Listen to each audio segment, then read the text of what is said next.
When I get into the thing, get ready You got for me. what? When you get ready for me. Oh, Yeah, okay. okay. Yeah, just go ahead. Go ahead. Oh yeah. This is about right now what I'm going through, and I'm watching. As I watch the news, I can't stand to watch the news. Sometimes I definitely can't watch nothing but Fox. That's the only thing on TV I can watch because if I my TV won't survive it. Because I mean, it's just amazing how we actually have one political party in this country right now. The Democratic Party is not a party no more. They are a social movement, Mm. and they are behind a lot of stuff that's going on. They don't want to say it. You know, when this virus first came, which I think was intended attack from China, but anyway, when it first came, 2 weeks after it was started, I remember Donald Trump coming on TV and said, "People, we got hope." And he spoke about a medication. I wouldn't even dare try to pronounce it, but I can tell you it was a malaria medication that was used. It's been around for some years. I mean, years and years, approved and everything. And after he said that, immediately 2 states, Nevada and Michigan, immediately outlawed that medication in that state. Wow. Now, the sad thing about this is when you look at this now, some doctors that's using this stuff, been using and seen the effects of it, they just got frustrated and they went to the Supreme Court the other day and they stood on the courts and they began to say that this medication worked. But we're listening to some other doctors saying they making decisions and never even checked it out or anything. In fact, the first, I think the CDC came out and said that it was this was wrong with that wrong. Come find out they did a false check. Everything about it, what they said was wrong. Okay. And so what happened was the medication still floating out, and y'all, every once in a while you hear somebody, yeah, I use that medication, and I'm up and at it, you know. Mm-hmm. And Trump, he's kind of a unique type person. So what Trump did, he started taking it himself. For 14 days, he took it. Mm-hmm. Just to show the American people, it ain't what they said. See, they was telling people, it's going to kill you, it's going to do this. Now, it's amazing that medication haven't killed nobody up until this time. I mean, seriously. And when you look around and see all the people dying, and you got people that's willing to play politics with people's lives. Mm-hmm. A guy came out the other day and he just said on Fox News, on Lorraine, he said, listen, if they'd have been using this medication, they'd have probably saved anywhere from 75,000 to 100,000 lives. Wow. And this is where we at today, you know? I see the people on the street just want to burn stuff down. I see these kids. I saw the other day a black guy was arguing with 3 white kids. Black Lives Matter. These kids were Black Lives Matter. He's a black man, and he's arguing. And they holler. He holler all lives matter. They holler Black Lives Matter. And he was the type of guy. He was kind of built big, you know. So I can see why they wasn't attacking him because they was a little impunited, you know. Yeah. But the key to it, this is where we are now. You can't say anything contrary to that. That ought to let us know something right there. Mm-hmm. You get into the lives of these people that's in these organizations, you begin to understand something. So what I want to say to America is those kids out there that's burning, those kids, they could be your kids. You just think about this. You got a little child that's been born, this cute little curly child that God has given you. That is your blessing. You raise them up, whether you raise them in church or whatever, which you should be. Because the whole thing about this whole country, people don't understand. The reason we having a problem in this country is that the Constitution and the the Bill of Rights was written for Christians. The reason people have problem with it because they're non-believers. And the whole thing was written, this country was built up on that type of mentality. But it gave you the right to be or without. It wasn't a thing that was going to force it, but it was there. That's why it's written, and that's why they want to destroy it. Mm-hmm. You go back to the beginning, that's what this whole thing was about and what it was made about. But getting back to that little child, like I said, you raise him up and bring him the way God should raise up a child and the way he should go. Like for instance, if he's a boy, he raise him up as a boy, not as a little girl, or vice versa. And these are some of the things that we got going on today. Parents, you sending your kids, don't care what you teach them, you sending them to schools that's going to change that. Those schools, those kids you see burning all that stuff down, that's doing all that stuff, chaos out there, those kids are kids coming out of college. They're kids that's affected by college, put it that way. The college teachers, you got professors And I was hearing a lady on Dr. James Dawson's show not too long ago. She said she had to really, they had to come down to some conclusions because she took her daughter to a Christian school and she talked to the man in school about some of the things they teach. And this man literally told her, well, you've been putting stuff in her. Everything she's learned in the last 15, 16, 17, 18 years, now she's 18, we got to get that out of her. At a Christian school? Yeah, at a Christian school. And this lady said that it really offended her. Yeah. And she began to say, well, and so she was on Jane Dawson explaining some kind of program they got where they did. She says the biggest problem she had was talking her daughter out of college. Because these kids are coming up and they look at college as the next step. Right. And the reality of it is, I hate to say it, unless you find the right college and you turn your kids, this thing, what we see on the streets now, is going to intensify and going to continue to grow. Because they're taking our kids and they're molding them into what they want them to be. Because why? They are a social movement. Listen, when I was a kid, and I never forget this, Fidel Castro used to be the prime minister of Russia. And he was a little mean. He was a mean little short guy, round guy. And he was always, he do stuff like he went to, I think it was at the UN, he began to beat on this thing with his shoe. He took his shoe out and beat on this thing. That's the type of guy he was. But he did say something that was real interesting. He said, we would change America from within. And not long after that, Hollywood began to fall. Hollywood began to become that place where communism began to flourish at. And now we got people walking on the streets saying, we're Black Lives Matter, but we are Marxists. They're proud of it. You see, I'm this way. If I was in Russia and I didn't like Russia, I would find a way out of Russia. And I've always said that I use that term that the rednecks use, is that if you don't like it, leave it. We want our country to be back what God intended for it to be. Freedom, the way it was, you had the opportunity. We get people saved. I was just listening to a lady on TV, on radio, how she walked into the world all these years. She wanted to party, she wanted to do this, she wanted to do that. And one day somebody came up to her with the gospel. She heard it and it began to make her life frustrated. And she began to ignore this, but eventually it caught up with it and she became a Christian. That's the opportunity you have in a free country. Not a country that's going to say, I'm going to shut you down, I don't want to hear it. The audacity that the governor of California is now going after the churches because they plan on having worship this weekend.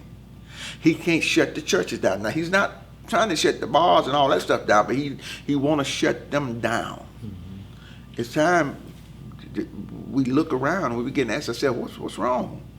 What's going on in our country? This is the greatest nation in the world. We got everything in this country, but we got high teenage suicide. We got unhappy kids. We got, what's going on? What's wrong? Bring up a child in the way he should come and he'll never leave it. Somebody didn't do that. And now we see all the frustration, all the anger, and all the stuff that's going out there because why? Those kids are expressing themselves because why? They don't have no hope. Listen, they look at Donald Trump. Donald Trump, I gotta say, he's been like a match to dynamite because he's been the problem. Not in a bad way, in a good way. They can't move him. They want to move him. They want to do. See, I wish people could see the steps of it. Like I always like to watch the hand of God in America, how it started and how God began to get this thing rolling. But I also watch the liberals and watch stuff. It started with Jimmy Carter. He could only go so far because of his personality. But eventually went to the Clintons and then to the, skipped over, then I think after Clinton went to the Bushes and Bush again, and then Obama. Obama was supposed to sum it up. At least he's supposed to put the thing on it. Hillary's supposed to put the cap on it. At that point, we were supposed to become a socialist country. Well, nobody expect this guy from New York to come up and pop out of nowhere. And I mean, he's the type of guy that just get in your face and say what he has to say. Mm-hmm. And that's what's needed. Yeah. No matter listen, I can hear anybody talk. You can come up and be the best person in the world to me or whatever, and you come up and talk to me, but ain't nobody I can say in politics today I trust more than Donald Trump. I trust him. Mm-hmm. Because when I see him, I see truth. I see somebody that's going to fight. I see somebody not just going to say, hey, don't come to me saying that because I don't want to hear that. I want to say this because it's what's right. And that's what I see. And that's what America needs to see.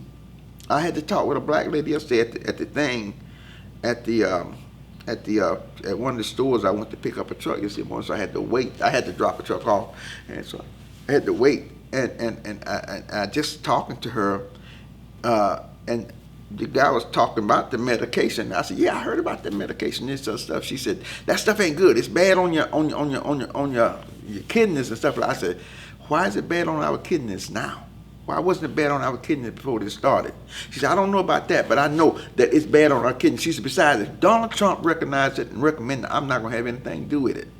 I said, "Why?" She said, "Because of Donald Trump." I said, "Let me ask you something, ma'am." She said, "Yeah, I know her and she know me. She see me a lot." I said, "When Donald Trump was on TV before he became president, what do you think about him?" She said, "He was okay then. I liked him okay then." I said, "So it's not him, it's the office. You hate the Republican president mentality, the whole thought." I said, "That's what you hate, right?" She said, "Well, I just look at it this way. Republicans have never been good for the black people." I said, "Then you don't know your history, do you?" I said, what history?" I said, "Those young men that marched from the north to the south to bleed and die so that you can get the chain off your hand, so you can be a free black woman." I said, did you know they were Republicans?" And I could see she was getting answers. She couldn't stand what I was doing to her. I was opening her up. I was putting the truth in front of her, and she was fighting it. I said, when I see these guys go on the football field and get on their knees, they should be getting on their knees thanking Jesus that flag is flying, because that's the same flag they flew. It may be a couple of states on that wasn't on that end, but it's still a Union flag. I said, "I'm gonna ask you something. You don't like me talking like this." She said, I just don't see why black people can't stick together." I said, "Let me ask you something. Don't you think when racism existed in the South and white people that did the slave, all of them wasn't Klansmen, but they all stuck together, didn't they?" I said, "Why can't I be free? This is America. Why can't I be free to think the way I want to think? I said, you know something, among the white people I am, but among the black people, I'm not. I got to be with you. I got to agree with you." I said, "Well, sister, I can't agree with you." I said, "The thing about it, you need to wake up and understand something. There is a God. We did not free ourselves out of slavery. God raised up white men to fight white men to free us. You need to be on your knees thanking God for that every day." Mm-hmm. And she looked at me, she said, "Well, I thank God for other stuff. I go to church and I do this." And I said, "Yeah." I said, "But you don't really appreciate Jesus, do you?" She said, "What you mean?" I said, "You don't really appreciate Jesus hanging on the cross." She said, "He's my Lord." I said, "Okay, if he's your Lord, you have to have some appreciation in you then. Guess what? If you can't appreciate those men dying for you and bleeding for you, you can't appreciate Jesus. Don't even bring it to me, because you don't see Jesus. You see them every day." And she looked at me, she said, you getting kind of personal. I said, "No, I'm not trying. I'm trying to wake you up. I'm trying to get you to see something." I said, "I'm planning on doing a book called the brainwashing of black America." And she looked at me, "So what do you mean the brainwashing?" I said, "You've been brainwashed. I believe that you've been brainwashed." She said, "Why would you say that?" And so she had to go in the back and come back. And so I was talking with the other little girl that was there, and I said, "Okay, you have to ask yourself, after which I call the strongest group of free blacks in this country was the ones that was right after slavery. Mm-hmm. They were strong people." I said, "And they voted and stood beside the Republican Party, the party that liberated them. They also knew that the Democratic Party," in fact, Frederick Douglass would never ever call the Democratic Party the Democratic Party. He called it the Slave Party. He knew they were the backbone of the Confederacy. Mm-hmm. And so why would you leave that and embrace that?" And I can look at her eyes too, and she just came out of college. She they don't think, they don't know, but they have literally turned their back on that liberator and grabbed the hold of the people that was trying to put them down. And that's my message. I want to try to get this so bad. I want to get that message out there so bad to the black community. And I don't know how, because it does create a turmoil for them to accept that and receive that. It is one thing. So I have to have their attention to get that. Now, I did prison ministry this past week. For the first time in a long time, we did jail ministry, and it was horrible. I mean, I enjoyed doing jail ministry, but the restriction, it wasn't a mask. They didn't have no mask on. It was just what we could say. Because of the stuff that's going on outside, you got to watch how you speak to the inmates. So the good news was Jesus was the king. I could still talk to them about Jesus. Yeah. But if one asked me, and they did, they would come up and ask you, well, what you think about this going on and what's going on out there? I said, listen, I have to just tell you, my man, I'm not going to get into that. I want to tell you that Jesus loved you, and that's all that matters. I want to see you in heaven with me when I leave this world and you leave this world, and stuff like that. But I think the officers run into that a lot. That's why they made that rule. But the thing is right now, the message that I want to get right now is the American message. This country was founded by people. The only reason this country was founded, it was founded by people that was seeking a place so that they can worship God in freedom, the true God. Now the danger today, I even heard Donald Trump said not too long ago, we need to put prayer back in school. He said that. And when he said that, I thought about it, yeah, but then I thought, oh, that's a danger right now, because why? Who you going to pray to? See, that's the problem. We laid down. We allowed everything to come. You know, there's a reason that the children of Israel was not allowed to marry out of their, from their race. That was a reason. It wasn't a racial thing. It was just that God, when a non-believer marries a believer, it creates some problems, or vice versa. And so now we in a position in this country. So if we say, oh, we're gonna have prayer in school, then you can bet your bottom dollar that Islam and these other places are gonna take it over. And that's where we're at now. So the only thing that we got going right now for us in this country, us that know Jesus Christ, is we got to get down and dirty with Jesus Christ. We got to get down and really seek him. We got to get as much as him as we can, because that's our only hope right now, is that Jesus Christ be put back in this country. I would love to see Jesus Christ be put back in this country. I don't know if it's possible or not, because everybody, it's amazing, especially when you go into prison, you talk to somebody about what is your spiritual life like. Man, these guys the stuff they come up with that they want to believe in is just amazing, you know? And my point is right now, I'm looking at all the chaos, and I'm looking at everything going around, and I'm asking myself, and I want to ask America something, and that's this: what do you want? Especially you that's dissatisfied out there, what you want? You're living in the greatest nation in the world. I tell the black guys all the time. I mean, I was riding with this guy yesterday morning in the truck, and when I ride, I carry my earphones because I listen to gospel and stuff. I don't like to listen to what they, but he had the radio on, and we was out so far that my station wasn't picking up, and this black guy on one of the, I think B103 station, something like that, he was talking about, we are in bad shape as black people. We need to do this. Donald Trump has done this, and I'm listening to the guy, and he just said, we've never been in bad shape we is right now. And I said, who is this guy? And this guy called his name. Oh, he's a real popular guy. I said, he's a dummy. I said, listen, dude, there ain't no right the white man got, you don't got. We got the same rights. What is his problem? He's sitting there. See, the problem is they telling a lie. They tell the black people are all upset and been out of shape, and because Black Lives Matter and the Antifas are telling them that, hey, it's racism against you. Where? I've challenged that. I've asked them, where is the racism? They can't find it. Mm-hmm.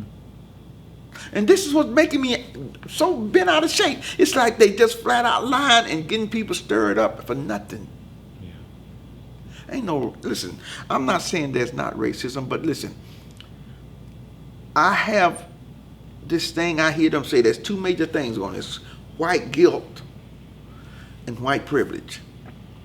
The white guilt is what they use on you about your white privilege. They said because of your white privilege, you can never understand what I went through in slavery. What does that matter? All I need to know is that you don't approve of what I went through in slavery. If you don't approve of that, then you're my friend. We okay. I'm not asking you to go through what I go through. And this is what's wrong in this country right now. This is what's going on out this street right now, because people don't believe like you. You want to put them down. That is Marxist. Mm-hmm. And that's where we're headed. Unless somebody stand up and put some common sense out there. And I was praying yesterday, and yesterday morning I get up 3 o'clock and I just started praying, and I just told God, I said, you know, I'm getting too old for this. I mean, because it's getting to the point, man, gosh, it's like you're talking to people, and I'm sitting there, and even in my office, I'm talking to people. I'm talking to one particular woman. For some reason, she's in love with Malcolm X, and she claimed to be a Christian. So she have believed in her heart that he has got to go. When he died, he had to go to heaven. Mm-hmm. I said, why did he have to go to heaven? She said, Well, because he was a good man, he turned away from Islam. I said, no, he didn't. He turned away from the nation of Islam. I said, he was surrounded, when he died, he was surrounded by Orthodox Islamics that wanted him to become a part of them. He was still a Muslim, but now he was an Orthodox Muslim. I said, he was still a Muslim, but he still, somebody could have prayed him into heaven. I said, no, it don't work that way. Listen, I said, 10 minutes before that man got killed, he was walking down the street headed for his place. And he knew that the separation, all the things on the street was the separation between him and the Nation of Islam. They knew that the Nation of Islam was trying to kill him. They had bombed his house and everything. And he met this old black lady on the road, on the street. And she said, son, she said, don't care what they say about you. She said, God's got your hand. He's got your hand.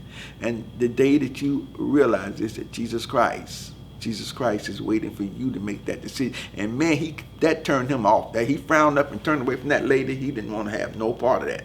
And he went right on into the place and began to preach. As he began to preach, the guy walked up there and shot him and killed him. He never acknowledged Jesus Christ. And I'm saying that that's what he was when he left him. Unless he did it while he was falling through the floor, I said, man, bust hell wide open. Let's be real. Mm-hmm. And I said, I'm doing it not to be mean. I'm doing it so anybody else that want to take that route to know that's what you get out of that. You do not get God out of that. Yeah. And so she said, you are being mean. You shouldn't say that. She said, because anybody could have prayed. People can pray for stuff like that. I said, okay. I said, listen, you say you're a pastor, you're a Christian, right? She said, yeah, I'm real popular with the pastor and his wife. I said, okay, then. If they don't tell you, you need to call him and talk to him about this, because unless this man called upon the name of Jesus and trusted in Jesus Christ as Lord and Savior, I said, he's not saved. He wasn't saved. And she said, well, I called my pastor. And no kidding, that day she called me back. She couldn't wait to catch up with me. She said, my pastor said he probably is in heaven. I said, how do your pastor say something like that? She said, because he believe everybody go to heaven. And see, this is the problem. The word, everybody's looking for such an easy way. It ain't easy. It ain't easy to sometimes turn away from what you into. But the problem today is everybody looking for an easy way to serve God. Just serve him. I tell you, the best way I know, the easiest way I know to serve Jesus is to fall in love with him. When you love that dude, man, you be wanting to do everything you can to please him. And that makes your life better. And that's what I want. I want the people that I'm around, the people I'm talking to, I want them to get that message. Don't never say, well, I'm saved now, I'm okay, now I can go do it. No. You never stop getting Jesus. You continue to grow. You continue to go. This thing is deeper than anybody can think. And so my message. You want a religion and not a relationship. Bingo. That's it. Religion is not relationship, and that's the problem. And and that's, I have a problem when people say, oh, you're the religious type. I always say, don't say that. I was a religious type when I was a Muslim, okay? Because it didn't matter who God was as long as I was believing him and all that stuff. But you're right. That's what the problem is, not the relationship. That relationship is that's what I thrive on. I need that. I want that. And I've told people, you can have religion. I don't want religion. Me either. Ain't nothing worse than when I'm hurting, when I'm going through something and I can't find nobody to talk to, that I can go talk to Jesus. Mm-hmm. And even if I can find some people to talk to, I still want to talk with Jesus about it. That's the thing that's so important to the church today. And I think today, I believe this. Listen, we was worshiping in church the other week, and I saw this as I was worshiping, and I saw this vision of a hen with a bunch of little chicks, little eggs that just been hatched. And I saw, you could hear the earth shaking, the ground shaking, and all these little chicks was running, and she spread her wings, and they all ran up under her wings, and she covered her wings. I said, right now, with the way things are going on in this country and in the world today, we need that security, and only God can give us that security. Mm-hmm. Jesus is saying, come to me, and that's that. Listen. Herman Cain died the other day. That's a guy I met at a Tea Party thing, and I thought a lot about him, man. This guy, I met him. He impressed me so much because we was at the first Tea Party thing. I don't know how I got off on that, just kind of show you where I'm at. But Herman Cain, we was down at the first Tea Party that Sean Hannity did, a 2-day Tea Party down at the Capitol. They put up a big stage and I'll never forget that. And this lady that I knew that with Tea Party, she had known me, and she's got me to speak at a company. She wanted me to come down there and speak. I said, wow, I'll be honored, you know. And I had this big straw hat on. I had to went down there, I sang the song, and it was on Fox. It was shown on Fox, and I sang a song, and then I left, and so I left, and I saw Herman Cain sitting back there, and I said, you Herman Cain? He said, yeah, I'm Herman Cain. Sit down, and we sit down, and what we was doing, they was trying to say that the Tea Party at the time, they was trying to say the Tea Party was a white thing against Obama, so there was no blacks in it. And so when I sit beside him, and plus he had another guy with him, he said, watch this in. He saw ABC camera, and he said, hey man, and the camera would turn completely away from us. And John, he said, they don't want the people to see that black people are here. And so he said, I tell you what, walk around that way, and I'm gonna walk around. We're gonna corner this guy. And he going to the three of us, we cornered the guy, man, and he had to turn the camera off and walked away. And but it was kind of fun. And that's also, it was a great day for me, because that day I met, as I said some things, I don't even know what I said, man. Mm-hmm. But it inspired this white lady. As I walked back in the back of the thing, this lady that was dressed in this they were dressed in 17th century stuff. She walked up, she said, hey, she said, Larry, she said, this lady here want to meet you. And this lady was the wife of Clarence Thomas, named Gina Thomas, and I was just so impressed that, wow, this lady, this is the wife, and she was talking about her husband. He would really appreciate what you said. I said, man, this guy's my hero, and he really is one of my heroes. But that happened then, and I think about that. That was a movement that came out. When Obama became president, that night I wept like a baby. Yeah. And then a few weeks later, I heard a guy speak about the Tea Party, and I said, that's where I need to be, with the Tea Party. And I became a part of it. Because see, this country started with people, like I said, coming over on ships, getting a place that they can worship God. And this country was doing good. See, we had no, people don't understand, when you check the history, there was no problem with the Indians when we first came here. It didn't happen until England began to get all their street trash. The thieves, anybody that break crime, they didn't want to put them in their prison sometime. They sent them over here thinking they sent them to a swamp area. They actually thought they would send them to a wilderness. And they became a part of growing America. And that mentality is what changed. The attitude of this country, you begin to get all those people. Then the slave trade started. Now see, the thing I like to tell the black people, and please live it, if you don't hear nothing else, hear this. Sure, white people enslaved us, but guess what? White people freed us too. They need to get that. The problem is, America's like a little baby. And a little baby, when they're born, they got to go through growing pains. Until they become completely grown, there's going to be all kind of things they go through. It's a part of growing pains. And a part of America's growing pain was slavery. And they handled it right, and they got rid of it. When the lady wrote the book called Uncle Tom Log Cabin, you see that thing about Uncle Tom, man, that's supposed to be a negative thing towards black people, but that's one of the greatest. Let me tell you, you can call me Uncle Tom all you want, because I honor the man. Uncle Tom was a Christian, an old Christian slave that was living in a log cabin back right off the property of his master. That all the kids would go out there, black and white, and he would read Bible stories to them. But one day a black slave girl, he never left, he had the opportunity, he didn't leave, but one day a black slave girl was being killed, and he pushed her out of the way, and he took the death for her. He died. He was a hero.